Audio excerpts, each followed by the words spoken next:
Okay, so we're going to just talk over how to use the Coronet for an airway clearance device. Coronet is a good device to use for patients that are having a lot of secretions that they're having trouble expelling. So the Coronet is used based on the physician's decision of how much resistance that they may need. So there's 1 through 4 settings to determine resistance. And so what you do is you have your patient, they can really use this in any position. They can be lying, standing, or sitting. It doesn't affect how the device works, but you would have your patient seal the lips tightly around the mouthpiece.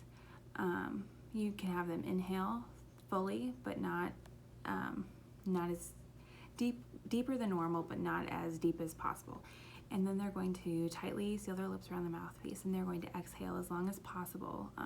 Exhale completely and fully through this device, which is going to send a vibration down into the lungs, and it's going to help break up that secretions, those mucus, and then it's going to help you to get it up and out. So the patient should do this about 15 times during the hour, and they may feel the need to cough while they're exhaling because of that vibration. Just really try to encourage them to exhale fully, and then what we'll have them do is instead of coughing forcefully, we're going to have them try to huff cough, because huff coughing is what's going to bring that secretion out of the bronchi and out and up. So huff coughing is really important for that. You can adjust this setting based on your patient's comfort and their ability to do that. If the patients are having issues, another option is to use the T-piece, which just is going, and then you can insert the mouthpiece on the end, and that's just going to make it a little bit easier for your patient to use this device. Of course, anytime you use a device like this, you always have to do an assessment on your patient. You need to verify that the doctor's orders. You need to do a full assessment, including skin color, etc.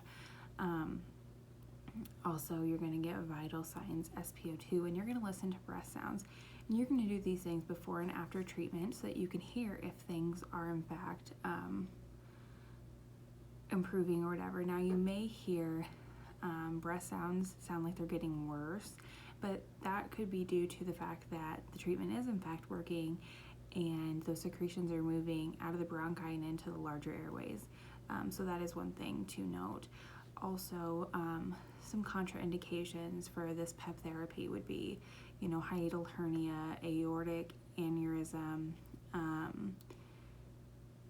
hemoptysis, things like that. So those are just things to keep in mind as well.